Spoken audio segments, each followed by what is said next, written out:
This is Coder Radio, episode 282 for November 6th, 2017.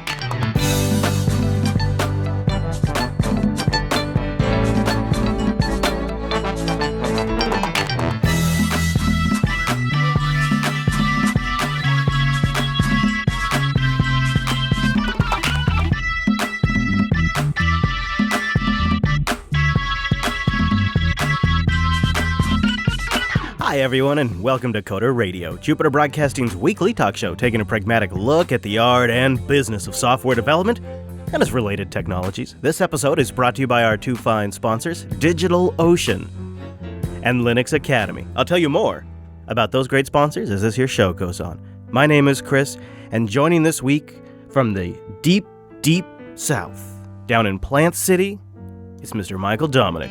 Hello, Mike. All I can promise Objective-C is a merciful death. I don't think that's actually true. Actually, I mean, not to start off calling you a liar at the top of the show, but I don't think that's true. You know what? You're absolutely right. I'm going down with this square bracket ship. Boy, it is a day, dude, of going down, by the way. Whoa, that phrasing. Comcast is just... That would be a happy day. This is not that kind of day. It's a crap show over at Comcast land. And, of course, paying $300 a month for our fancy business line does nothing because we're actually just still all going to the same crap hole that the consumers are. So it's one of those days, Mr. Dominic. It's one of those days, but how are you handling the damn daylight savings? How's that gone for you so far? How you doing with it? Well, with an 18-month-old, I no longer believe in sleep as a concept. Yeah. So your days are meaningless constructs. Right. Yeah. I've been told by parents that are further along in the process than you and I that it's about 11 years in is when you get to start sleeping in on daylight savings. So. I'm convinced at this rate I won't live that long. So great. Listen, I'm going down with the last Objective-C Xcode project. Oh boy. All right, so about 3 years. So we have... savage. We have a batch of feedback right here at the top of the show, which we haven't done in a while. And it feels like putting on a nice, comfy pair of gloves. And then we got some hoopla. And then we're going to talk about PWAs, which I guess we're going to explain what PWAs are and then talk about some that are coming soon. And then a little open source of the week towards the end of the show if time permits. All time permitting. It's Pop OS from Sifton 76. Yeah. Right. So let's start with the first bit of a little bit of feedback that came in. You ready? You want to do it now? Do it live. All right. So the new one, the first one, a new dev that hates Android. He says, "I love the show. I've been listening for 6 months since I first got into podcasts. I wish I was an OG listener, but I'd like some advice. Here's my background. I did some EE and some CS. Mr. Dominic, do you want to break down EE and CS for the audience at home?" Electrical engineering, computer science, respectively. Thank you. And what about the STEM degree? Do you want to get into that too? Science, technology, engineering, mathematics. You're killing me here. Yep. Okay. I spent a while in an unrelated industry, then really wanted to be a developer, so I picked up Android and I got a job, and I've been here for 6 months. Life is good. The advice that I want is 2 parts. First, I love being an engineer. I love it. It just feels awesome to have the ability to create products from scratch. I want to be a great engineer. So my question is, how do I go about doing that? I know that this is broad, so please note that since my previous gig was retail, I actually feel like I have things like communication, pragmatism, teamwork, customer focus, and thinking about the big picture already down. So my question specifically, what advice do you have to improve my ability as an engineer? What books do you feel are important? And what daily habits? All right, so he's got 2 questions for us. You want to stop there and answer that one? Because it's like a twofer. He's going for the 2-bird approach. You know what? I want to play a game where Chris goes first. Okay, all right. Well, boy, I always go first. You know, I would say start by, if you can, take an apprenticeship of some degree. It doesn't have to be like a formal apprenticeship, but just someone that you could mirror. And or not mirror, but like job shadow is probably the better phrasing. Like someone who wears a black cloak, right? And is like super down with droid armies. Oh, I'm sorry. Exactly. Like that's how you get started. You learn like some of the hard lessons they've learned via osmosis instead of having to learn them yourselves. But more importantly, you get a sense of what really matters and what doesn't. You get a sense of the behaviors and the patterns. I think that would probably be a start. I mean, there's books you can read. There's probably subreddits you could hang out on, and there's YouTube videos you could watch, but I don't think any of it would come close to actual apprenticeship style training. It's hard. I know the reason why I hesitate with that is because it's such an easy thing to say, and it's such a hard thing to get. And I'd say the way you get it is you have to find a situation in which you can make yourself valuable and worth someone's time. Because anybody that's worth being trained by is probably a bit too busy to be bothered. So you're going to have to come up with a way to be valuable to make it worth their time. I heard a great story this morning, actually. It was about the, do you know that famous photo of Steve Jobs where the one that they put up on Apple.com where it's all white behind him. He's got his thumb on his chin and he's like looking towards and looking at the camera. That might have been what was on the biography, the Walter Isaacson biography. Yeah, there's a young one and an old one, right? They did the same photo twice. Yeah, so the photographer that took the original one told the story just recently about how he took it, and it's a good marketing trick. And it's a good trick for anyone who's super busy and really evaluates or really values their time, and you need a little bit of it. And so I thought I'd pass it along to the audience, and that is, when Steve Jobs came in to get his photo taken, he had already been prearranged, through Apple PR, that this photographer, this world-famous photographer, too, he was photographing all of the powerful people, quote-unquote, in the world. That was like this thing he was doing. And so they got an hour of Steve's time. And Steve walks in to get his photo taken. You can already tell Steve's a little like, all right, let's just do this. Let's just get this over with. I got shit to do today. So the photographer starts talking to Steve, and he says, hello, Mr. Jobs. I understand I have an hour with you today. And Steve says, yeah, that's right. And the guy says, okay. Well, I think if we try, we can get this done in a half hour. And he says that Steve just sort of looked right at him and lit right up and got totally committed to the idea after that. And he said in total they had it done in 22 minutes. And Steve was totally cooperative. He was all on board all of a sudden. And it was this little trick. It was a trick, but it was also a social cue to say, I really respect and value your time, and I recognize that, so I'm going to try to make this as fast as possible for you. And once you even have that common ground, someone who's super busy but still has a little curiosity is going to be inclined to give a little more than they might have. And so that might, if you could take that lesson and if you could apply that somehow to getting in with somebody who would be worth learning from, I think that'd be a great way to start, because engineering it's not just knowledge. Being an engineer is a mindset. It's a way of thinking. It's a way of solving problems. It's a way of building. And it is really great that you have all the communication, pragmatism, teamwork, customer focus, and all that down. But if you're not thinking like an engineer, if you're not analyzing problems and solving like an engineer, then you're never going to be a great engineer. And the only way to do that is to be around other engineers. That's my personal opinion. You want to add, or should we move on? I like it. I mean, I would possibly add a few things, right? Like, there's no substitute for time, unfortunately. You're never going to get there without getting there, which is a dumb thing to say, but sadly true. There's the other thing I found interesting was like not liking Android. You're probably not in a position where you could really have super cogent opinions about anything at this point, right? I mean, you think Android's frustrating, try some iOS code signing. It's great. And I mean old school code signing, not the new thing where Xcode does half of it for you. Try memory management in old school C++ and Objective-C. You sound like an old man. Well, that's the thing. It's like, okay, so you're frustrated, but that's like, you're going to spend the rest of your life frustrated if you continue down this path. Well, and I'll tell you this, too. It's very often, particularly true with development, any tool or whatever it is, maybe in this case it's Android, that you get really familiar with, you eventually start seeing its cracks. You start seeing all of the really things that annoy you about it. But the truth is all the platforms, all the operating systems, they all have their own problems.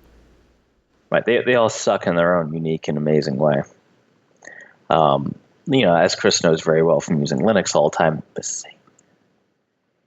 that hurts. Although we did have to reboot into Windows 7 for this show, but that doesn't happen. When's the last time we had to do that? It's been ages since we've had to do that. It's only been like 3 weeks. You bastard. Speaking of open source. I would say stick with it, right? No, I would say stick with it. If you don't like Android and you just want to be an iOS developer and that makes you happy, go ahead and do it. But, things are tough all over. Yeah. Right. Yeah. You do got to make sure you do the thing you enjoy. That way you'll have passion and drive to do it. So if that's iOS, then do that. It's at the end of the day when you're dead. I hate using that phrase and that sort of overdone analogy. But when you're dead, none of that's going to matter. It doesn't matter if you did iOS or Android. It's just going to matter that you created something. That's not true. All Swift developers go to hell. Oh, okay. All right. My bad. Good clarification there. Dasani writes in, he says, Coder Radio, on the topic of Coder Radio and selling floss, Michael Dominic, the issue is you went with Angular instead of Ember. Ember kept everything consistent and still attained performance gains through Glimmer. That's because it comes from Rails ecosystem, who value stable interfaces and minor changes and smooth transitions. So I guess he's responding to Angular versus this is an Angular problem versus an open source ecosystem problem. So once again, I am like the dude in the Divine Comedy. I'm Dante. I have two roads ahead of me, and I go for the one in the dark cave that is leading directly to hell. And pain. Fantastic. And pain. Yep. Right. Yep. Well, let me just whip out my Xamarin's Form app, and we'll complete this set. I'm sorry, can we make this call on your RT tablet? I'm sorry, let me get some Real Basic going here, too. Oh, RT, did you just say RT? Wait, did you ever play with Real Basic? No, no, yeah, of course not. I mean, you have some sense. I have a little bit of self-respect. But I did heavily invest in Windows RT, as you like to remind me on a weekly basis. Yeah, I'm still waiting for the Alice Journal Windows. The Alice control panel designed for the iPad Pro specifically. That's what I'm waiting for. Oh, another one where I can hit right out of the park, huh? 12.9 inch. Yeah. No, it's although Alice has a Russian sister now, which is frustrating. Oh, really? Oh, yes. That took, I guess actually took about 2 weeks longer than I expected. I mean, really, let's be honest. It took him a little while to catch on this time. Vlad must be busy these days. Yeah, it's great. Is it like essentially a ripoff? No, it just happens to be the same name. They're ripping off Siri. Yeah, gosh, I wonder. Don't you think, Alice, that could be a thing? That seems like a name people are going to go for. It's one of those things where, because of the public domain aspect of Lewis Carroll, it is very, very hard for anyone to try to I see. Claim it. But it's which is why one of the reasons we did it, because we're small, right? Do you feel like it's really going to be much of an issue, or because it's probably serving a different market, right? It definitely screwed up our SEO. Oh yeah. Mm-hmm. This big Russian Google, you type Alice, you get them now, which is frustrating. Of course. Yeah, so I wish I had voted for Clinton. Anyway, So we have a paste bin disaster here, because I think it's a good one. I can't tell, because if you look at it, I think paste bin cut it off. But Peter had some feedback on Agile, and he said, and it gets cut off though, but it says, I liked your coverage, and it was great. But then it cuts off after that. Maybe he just wanted to say that, but I have a sense there was more to it. Do you remember what it was? Paste bin disaster. Crap. Yeah. Was he just going to say we're totally right about everything and that he just thinks that's great? That's probably what he's going to say, right? Statistically, that's definitely not the case. So you know what's kind of funny? Unless you find it, I've been playing around with the Nintendo 2DS. Ugh, I love it. You know that thing ships with augmented reality? Does it really? It came out in 2014 or something. You know that? And it comes with augmented reality cards, and it has augmented reality games. It has 2 cameras for depth sensing. And this is their cheapo $90 little handheld game thing. Now, how about that? That is really nice. So I found the original thing. All right, so Peter recommends a book for us, the Devops Handbook by Kim Green. Oh, okay. It is a book I have actually also read, and it's not bad, just for kind of getting processes in place. It's one of those books that's full of great advice, but nobody has the budget to actually do that stuff, like automated testing.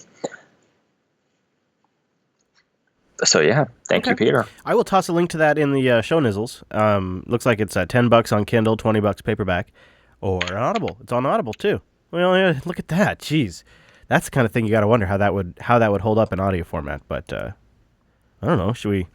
Let's find out. In this chapter, an introduction to the underpinning theory of lean manufacturing is presented, as well as the 3 ways. Whoa. The principles from which all of the observed DevOps behaviors can be derived. Oh. Our focus here is primarily on theory and principles. Okay. Describing many decades of lessons learned from manufacturing, high reliability organizations, high trust management models, and others, from which DevOps practices have been derived. That's an interesting theory. I like that. That'd be, if I was in the right mindset, that'd be a really valuable book to listen to. All right. Well, thank you, Peter. That's pretty good stuff there. I like that. I like that kind of thing. Mr. Dominic, I came out last week on Linux Unplugged, and I admitted that I've been using Ubuntu 16.04 as my main operating system now. I was listening, you elderly bastard. I know. And I'm going to come on this show, and I'm going to be bold enough to say, if you are considering beginning to experiment with Linux, and you listen to Coder Radio, I want to strongly encourage you to go with Ubuntu 16.04 and use the Unity desktop and just ride out the next couple of years for Linux, because there's major transitions coming. Wayland is going to be a big change for Linux. There's still a lot of things like NVIDIA support that need to land. There's still, which is going to screw up a lot of projects people might have and make their desktop not as nearly pretty. Plus, on top of that, you're going to have more development time for GNOME with Canonical and other companies' participation. So it's just going to improve. And the Unity desktop is perfectly solid and stable now. I'm using it. I feel very confident in saying this because I'm using it on 6 systems now. And I used it heavily over the weekend under like gaming and all kinds of different use cases, and really solid, really polished. You can tell a ton of work went into it. And I hadn't used it very extensively for a long time. Since I switched to Arch, I basically stopped using it. And then I came back recently, and I used GNOME right away because I was trying out 1710. I just never even considered Unity until I did a kind of a little like sanity check here in the studio. We reviewed all the systems, performance, and crashing. And the system that had been the most stable without a single issue was our 1604 with Unity. And I thought, well, why aren't we considering that? I thought. And so we rolled it out.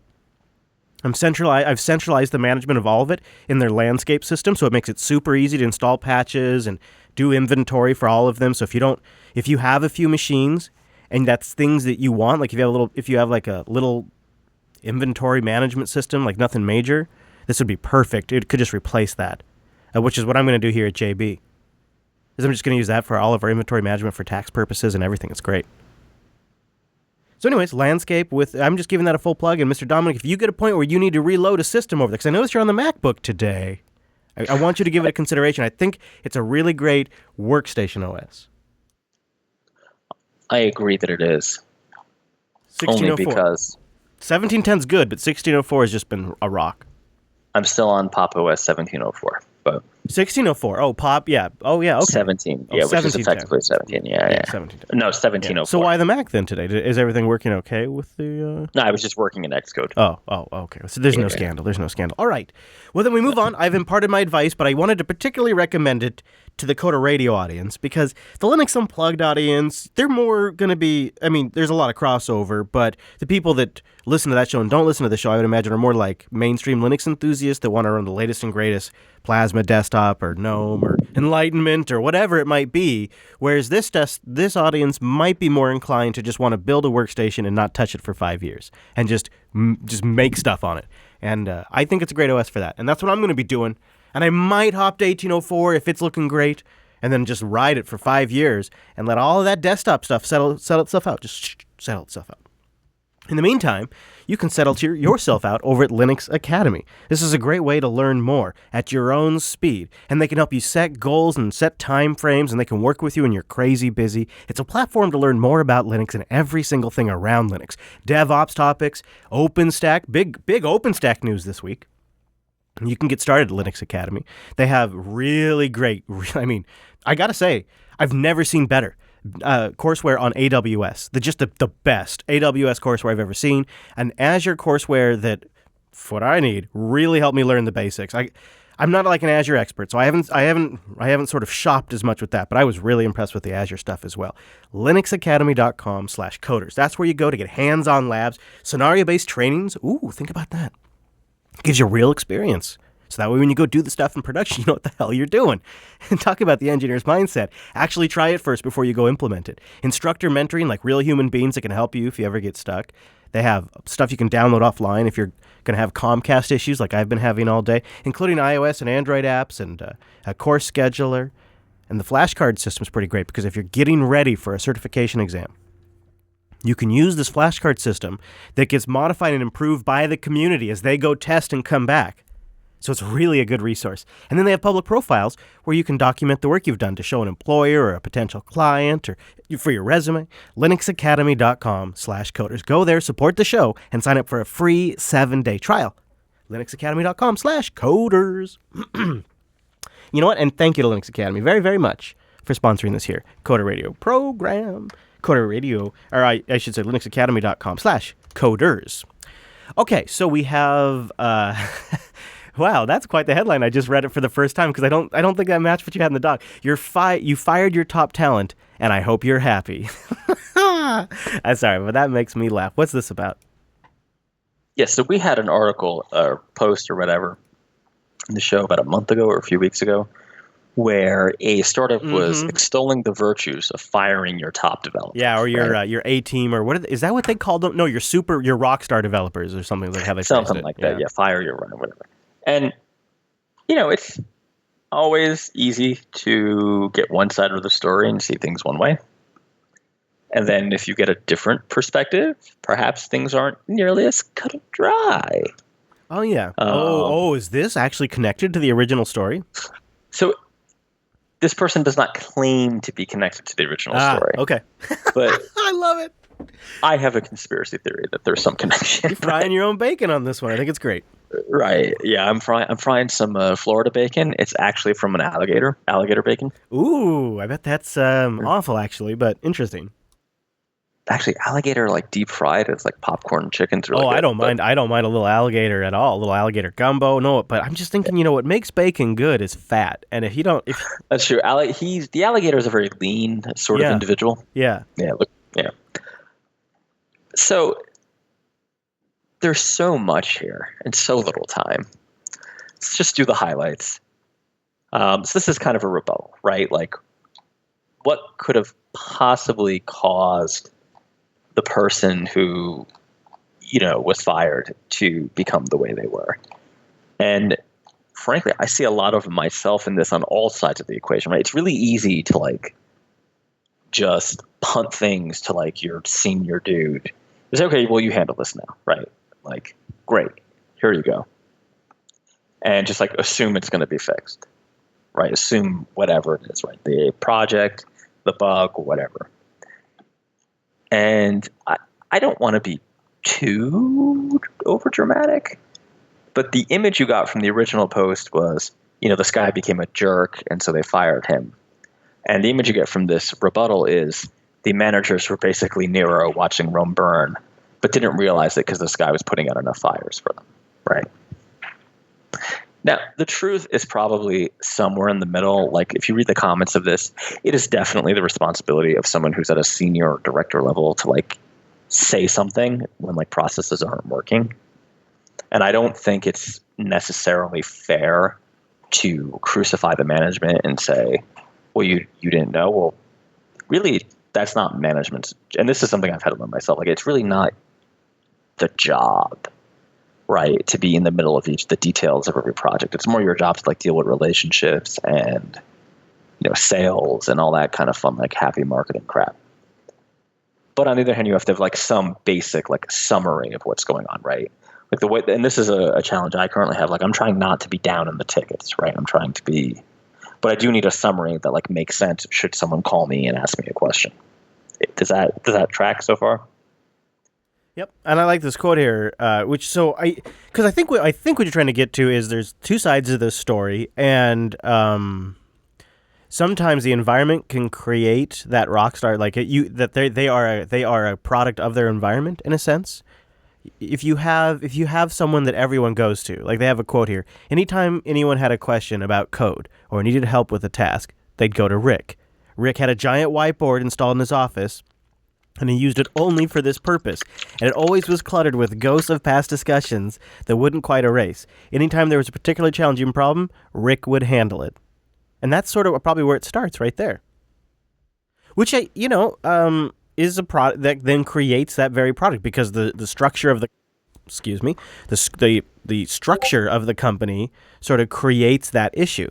In a sense, the structure of the company creates the demand on this employee, which sort of puts them in that position. I guess maybe I'm maybe I'm defending them a little bit because I feel like maybe I've been in this position from time to time. Not, but I haven't tried to be a dick. But I have kind of been the person that everybody goes to. So yeah, that's my thought. Sure. You're sure?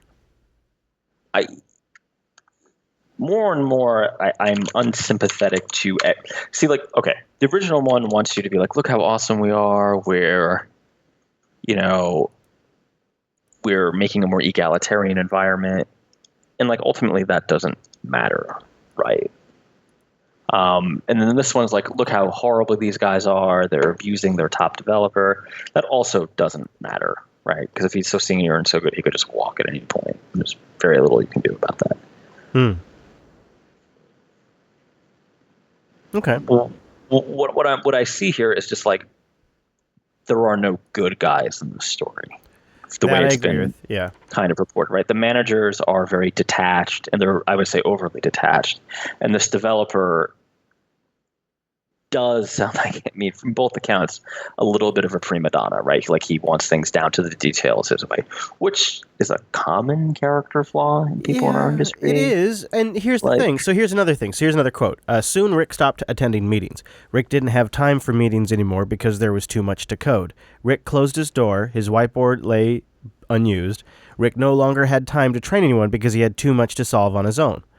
And so when you get in that position, you need details. You need the specifics. So you don't have time to go back to the person to get the way you need or in the format that you need. You got to, The problem with that is if there are so many nitpicky details that aren't documented or in some way systemized, if Rick, to use the pseudonym they're using here, gets struck by lightning tomorrow, then the company is forced either into a rewrite or possibly insolvency, right? Yeah, that's why I'd say again, it's a structure thing. You gotta be isn't this where a good PMO or a good team manager would recognize that this was happening on their team and then build a team around that person or create the flow in a way that it didn't overwhelm that person? I mean, there's a lot of things here, right? Like having one super senior guy and having him try to train junior people is hard, right? Like having junior people at all is super, super hard.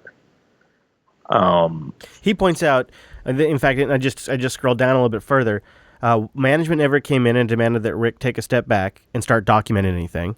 Management never noticed that Rick's ticket and bug load and said, geez, we should really get somebody to distribute this. But management is not Rick's mother. No, but management is responsible for the best of the company. And this is going on for, according to him, 2 years. For the profitability and the operations of the company. They're not responsible for the well-being of the individual. No, but they are responsible for the continued operation of the company. And like you're using your lightning example, if I, for example, was seeing somebody that was that critical, I'd be like, geez, yeah, we definitely need to either A, take the load off, or B, get him some underlings, or C, I would say at least have a conversation with the person. Okay, so it's just it's just too much risk. No, it's too much risk otherwise. I think it's worth it to go over all three paths, right? A, take a load off. How? Well, that would probably so one thing he mentions in this article is they did have like a ticket and bug system. So that's where you could actually derive real metrics of Rick's workload in this scenario. And so you're saying just delay the tickets, just triage them. I'm saying that's where you could start to get data from. Like that would be your starting point to say, okay, like how much work is this guy really doing? Right. But they had that, right? So they have the data. I don't think they ever looked at it though. He's saying they never even reviewed it. They never bothered to consider that. I think this is worth running through. Let's say you have the data. Okay. And you've decided to look at it, which I don't think really he's asserting that. He's saying they didn't care. There's a difference between ignorance and not caring, right? Yeah. Like he's accusing them of being capricious, not negligent. Like, so you have the data. You see that Rick has 80 hours worth of tickets in a 7-day period, right? In a terrestrial week, in one normal week, Monday to Sunday. What do you do? Like, what is the Chris Fisher solution to that problem? It would probably depend on the nature of the critical. Can you give me a nature of the tickets? Like, is it like a crash? Let's say this is your marquee project. If this project fails, you may as well file Chapter 11. To me, it would seem to be obviously, what the hell is anybody else on the team doing? Really, it'd Okay. probably be a So It's you probably a start staffing. writing payslips. Huh? Okay. Maybe it might So you lead to start that. firing. Maybe, or replacing. That could be a thing. I don't know. It'd probably be the nature of the problem, right? Because if it's something that's developed in-house, then are the people that are developing it and originally having the issue? Is Rick the one creating the original code errors? Like, what's the origination of the problem? That's why I was saying the tickets How do you might know give that you Rick didn't cause the problem by being a picky bitch? right. That's what I'm saying. The tickets might Did give Rick you the data decide on because like specific database schemas and stuff like that? if that you were he able just to wants? look at the nature of the issues, Right. then All right. but it could be staffing. It could be that Rick needs a team. It could be that your PMO needs to be fired. It could just be that you need to have an assistant that interfaces with this stuff for Rick, gets it prepared the way he needs it. There could be a lot of different ways to address the issue, but you got to know the nature of the problem. All right. So your B was hire some underlings for Rick. What did you call them? Grunts or whatever? Probably. What was your? Just some Yeah. staff. You're staffing, get him some. I have found that basically doesn't work. Perhaps, yeah. I could see that. Just in like a very practical perspective. Yeah. Unless those underlings are like just as senior or very close to Rick in experience, Mm-hmm. because they're not useful. Because then Rick then has to like train them. And that's bad. That takes time away from Rick. I wish this person shared like what the nature of all of this unbelievable amount of work was. I almost don't. That's the part I don't buy is the amount of work that he had.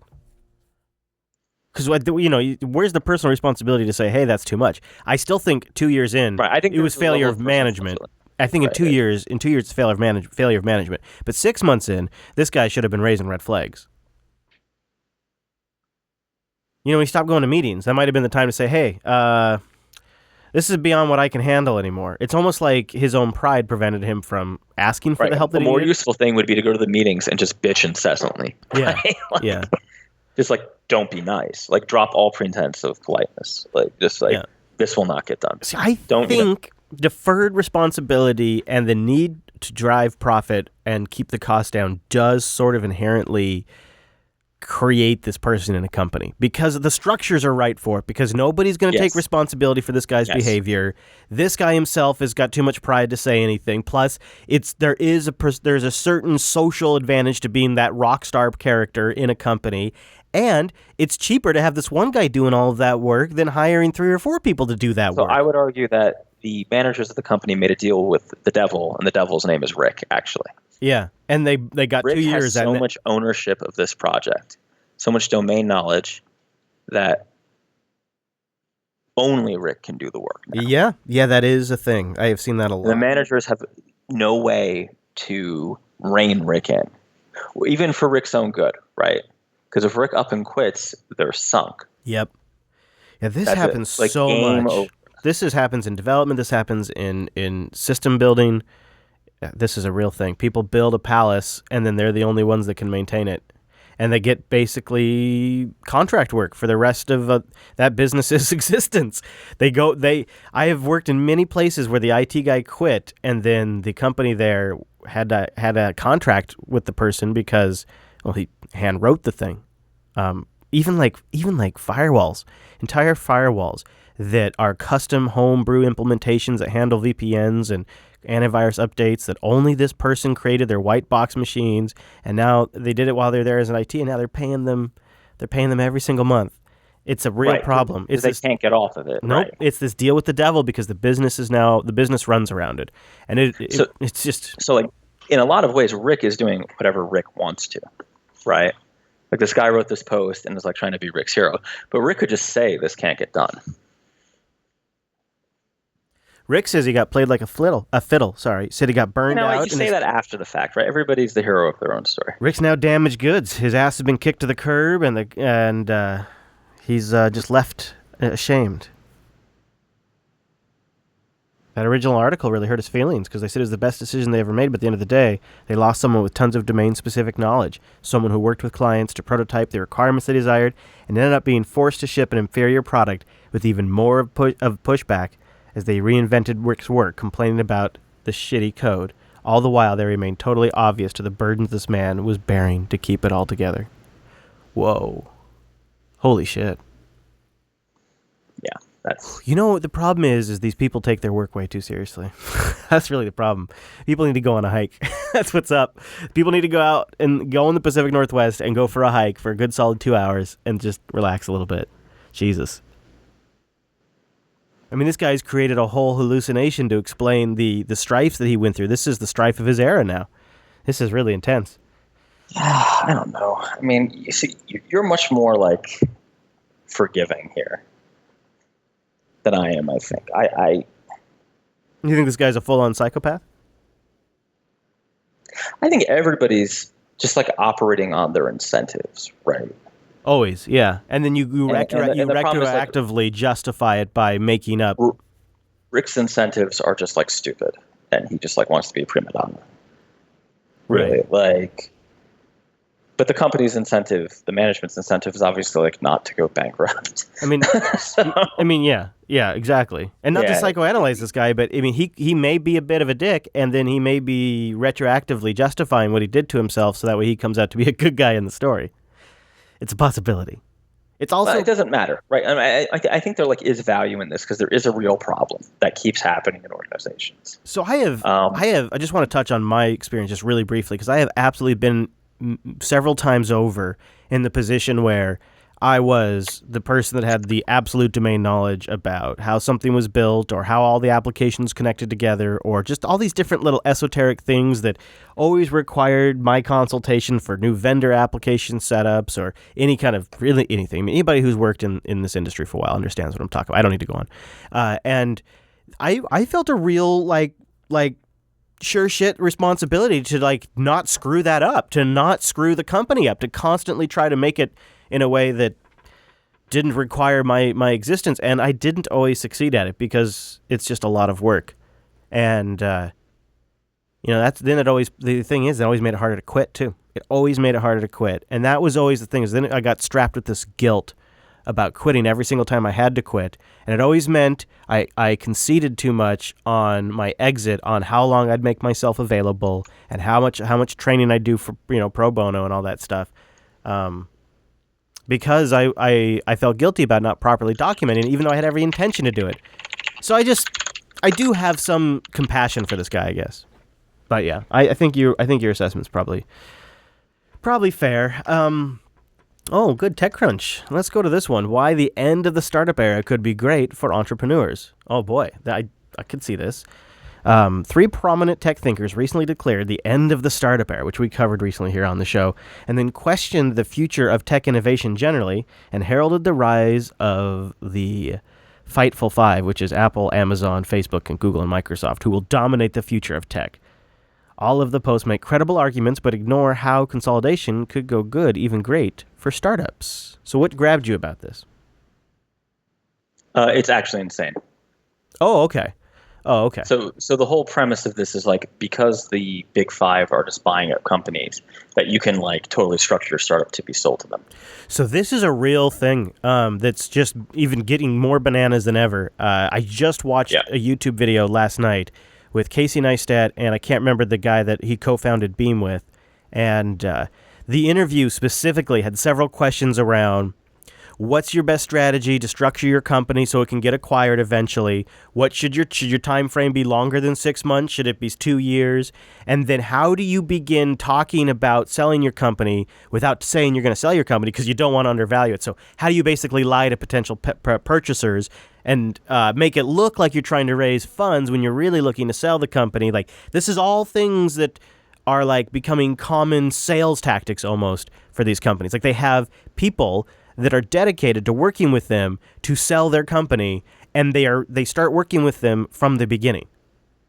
It's amazing. Like, listening to how Beam ended up getting sold, I realized it was way more than anything than just like some impulse purchase. It's like that dumb that episode of Silicon Valley when they bring in Action Jack Barker, right? Yes. It's like, I will never devalue the product of the company. And like an episode later, which is like, you mean the algorithm? No, you idiot, the stock. Yeah. Right? Like, it's all bullshit. Like, yeah. So he says the sphere right here, the top of it is the king, or geez, today's not my day. I haven't had coffee. The kind of industry consolidation we see with the frightful or fightful, depending on your view. The frightful five isn't new to tech. It's the norm in most industries and can actually spur innovation. The pharmaceutical and packaged food industries are heavily consolidating, but they have thriving startup scenes. So I guess maybe he's talking about Whole Foods there. Doesn't make examples. I'll give you this. It does seem like if you had Microsoft, Amazon, Apple, and Google all dominating AI and automation and cloud hosting and all the kind of services, it seems like it does leave room for people who are more nimble and more agile to create a product that they couldn't create. I mean, it's not a hit, but look at the Essential phone. It is an example of things that Apple can't do at scale. There's just certain things that Apple can't even pull off. And look at them trying to ship the iPhone 10. They can't get the iPhone 10 out the door because, they have problems working at scale. Their huge amount of sales is actually a hindrance to creating a new type of product. I bet you if they didn't have to sell so many damn phones, they'd probably be making a ceramic iPhone instead of a glass one. So there is some truth to it. You look at Tesla, right? Another example. Would Tesla even exist if it wasn't for the slow, anemic competitiveness of the large auto industry? Tesla sort of stands out because it's a sort of this new hip startup from and epic marketing. Right, good yeah. relationships It's got Elon with Musk on there and stuff like that. It Yeah, no, definitely right, helps, yeah. But, Ford had Henry Ford, and other companies have had different spokes. I think in a way there could be some logic to it, but I don't know. I think analogies. So it's definitely a path that is open. But yeah, right? Like it reminds me of that old movie, or not old, but the 80s movie Glengarry Glen Ross, when you're like selling fake land, right? With what was it? Jack Lemmon and Alec Baldwin. And, you know what I'm talking about, right? I don't, but it sounds great. Always be closing. A, B, C. Oh yeah. That's just like a bull. So then like the entire product of the entire company is basically a mirage, right? Which is a little depressing. Yeah. The tech industry, they say, is maturing. Right. So actually, let's dig into this a little more because we only have a couple minutes left, and we'll save the PWAs. All right. Well, let me give you a DigitalOcean spot then. Okay. Give me the deal. Tease. That's your tease right there. DigitalOcean.com. You go over there, you create an account, and you use our promo code CODERDIGITAL. That gives you a $10 credit. Now, with $10 at DigitalOcean, you can get pretty far. My favorite system is 3 cents an hour. You can get started in less than 55 seconds. All their systems have SSD storage, 40 gigabit connections to the hypervisor out to the internet. Private networking is available, which doesn't use your bandwidth. And they have block storage you can attach as you need it. I recently spun up a system, installed X2Go, and then attached 100 gigabyte block storage to my system. So that way I have that dedicated for my home. And yeah, it's all SSDs. They also just launched Spaces, their new object storage. This is a game changer. You can go check it out. Go to DigitalOcean.com. Use our promo code CODERDIGITAL. You get a $10 credit. And they're offering a 2-month free trial with object storage for I don't know. I want to say still for this month. I haven't actually checked. Let me go check. I'm saying that in a high-pitched voice because I don't. Yes, it's still available for 2 months for free. Phew. DigitalOcean.com. You go over there. You use our promo code CODERDIGITAL. You apply our promo code. That'll give you just a $10 credit, boom, immediately. CODERDIGITAL, boom, you're set. Good. Okay. Now you can get a DigitalOcean droplet going, but you could also go sign up for Spaces and stack that $10 promo with 2 free months of Spaces. This is a good time to do this. DigitalOcean.com. You go over there, you try them out. It's like nothing you've ever used before. A dashboard for days, tons of services right there built in, beautifully integrated, no problem to manage, and documentation to cover all the gaps, and tons of different distros to choose from. DigitalOcean.com. Use our promo code CODERDIGITAL, and a big thank you to DigitalOcean for sponsoring the Coder Radio program, and thank you to everybody out there for using our promo code CODERDIGITAL. All right, so we will park the PWAs. Sorry, Paul Thurrott. And let's dig in a little more. Go ahead, Mr. Dominic. Sorry I had to interrupt, but... So the field is definitely much more competitive than it was, right? And I'm wondering if this just is a bad adaptation to a more hostile environment. Or maybe bad as a judgment term. Maybe actually this is a...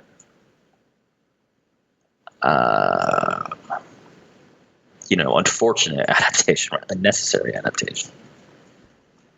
Yeah. Do you think someone could found another Apple today and be successful? No, I don't really know. I don't think that. All right, another Google? No.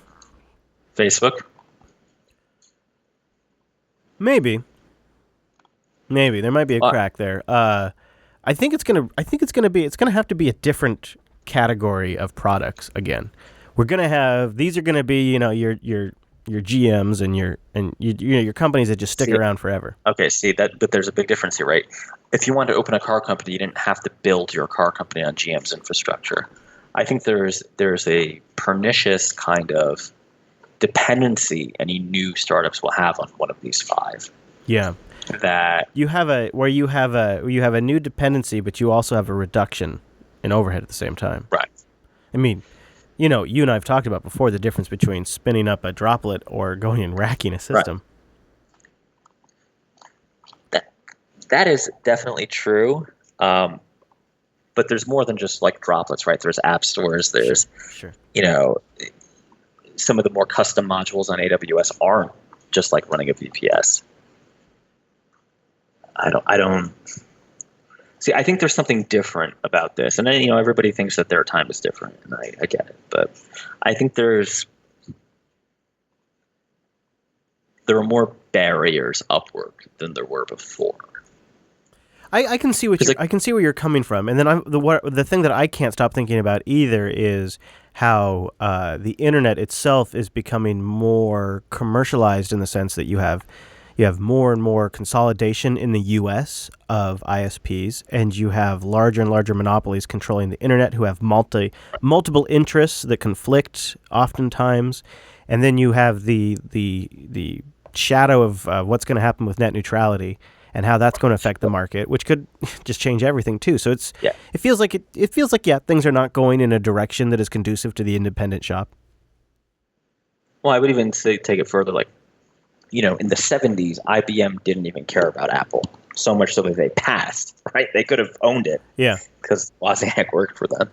But, they had a very simple business model of, we make big computers, we sell them for lots of money. No, it was HP. It was HP. HP, rather. Yeah, HP.